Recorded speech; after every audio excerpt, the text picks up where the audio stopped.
আজকে হঠাৎ করে দেখতে পারতেছেন যে কালবেলাতে একটি নিউজ দেখাচ্ছে। সেটি হলো, যদি কোনো আর্থিক প্রতিষ্ঠান বা ব্যাংক বন্ধ হয়ে যায় তাহলে তাদেরকে সাধারণত 2 লক্ষ টাকা আর্থিক ক্ষতিপূরণ দেওয়া হবে।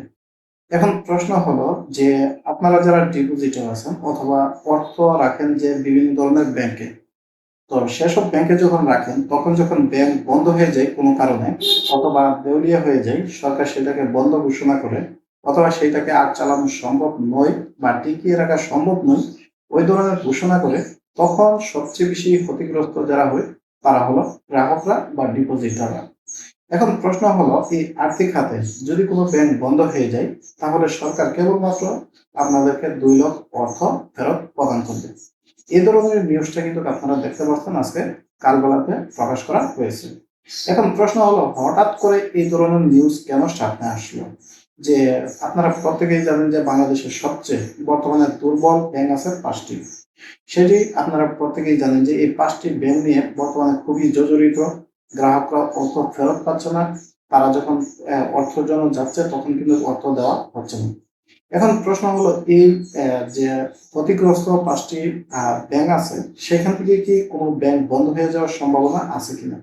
তা না হলে এই প্রশ্নটা এখন কেন সামনে আসলো যে গ্রাহকের যত টাকাই থাকুক না কেন শুধুমাত্র 2 লক্ষ অর্থ প্রদান করা হবে? এখন ধরুন একজন ডিপোজিটাররা যদি আপনারা অনেক পরিমাণে অর্থ রাখেন, সেক্ষেত্রে আপনি যদি 2 লক্ষ অর্থ ফেরত পান, বাকি যে অর্থটা সেটা কিন্তু আপনার লোকসানে পড়ে যাবে, সেটা কিন্তু আর পাবেন না, ক্ষতিগ্রস্ত হবেন। তো এই যে একটা সমস্যা যে যত অর্থই থাকুক শুধুমাত্র 2 লাখ অর্থ ফেরত প্রদান করা হবে, সেটা কিন্তু কখনোই যুক্তিসঙ্গত না।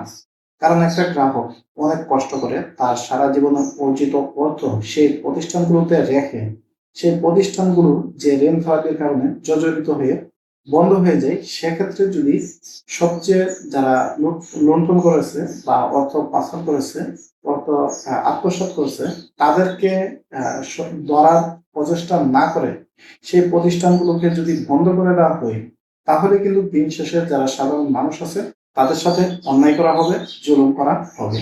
তো জানি না বর্তমানে এই 5টি আর্থিক প্রতিষ্ঠান বা ব্যাংক যেটাই বলুন, এটি সবচেয়ে তারল্য সংকটের মধ্যে আছে বা ক্ষতির মধ্যে আছে। যদি এই ধরনের নিউজ সামনে এসে থাকে, এটা কি কোনো পূর্ব আভাস কিনা যে এগুলো যে কোনো সময় বন্ধ হয়ে যেতে পারে, বা সরকার গোপনে গোপনে হয়তো কোনো সিদ্ধান্ত নিতে পারে যে সেগুলোকে বন্ধ পর্যায়ে নিয়ে যেতে পারে কিনা? এই ধরনের কোনো সিদ্ধান্ত আসতে গেছে কিনা সেটা কিন্তু আমরা জানতেছি না। তো এটুকু বলা যায়, যারা এই প্রতিষ্ঠানগুলোতে অর্থ রাখছেন তাদের জন্য হয়তো একটা দুঃসংবাদই আসতে পারে। যদি কোনো কারণে বন্ধ হয়ে যায় তাহলে দেখা গেল যে আপনার লক্ষ লক্ষ অর্থ সেখানে থাকার পরও আপনি কিন্তু অর্থগুলো পাবেন না, শুধুমাত্র 2 লাখ অর্থই ফেরত পাবেন। তো এখানে যদি আরো একটা সমস্যা দেখা দিই, যারা অলরেডি 2 লাখ অর্থ নিয়েছেন, যদি তাদেরকে বলা হয় যে আপনি পেয়ে গেছেন, তাহলে কিন্তু আরো একটা বড় ধরনের জটিলতা তৈরি হবে। তো এখন পর্যন্ত জানা যাচ্ছে না যে এই ধরনের নিউজ একটা কেন সামনে আসলো, কেন এখন প্রকাশ করা হলো, সেটা কিন্তু এখনো বোঝা যাচ্ছে না। তো দেখা যাক কি হয়, সরকার কি সিদ্ধান্ত নেই, সেই পর্যন্ত আমরা অপেক্ষা করব বা দেখব। তো পরবর্তীতে আপনাদেরকে আরো বিস্তারিত জানাবো। ধন্যবাদ।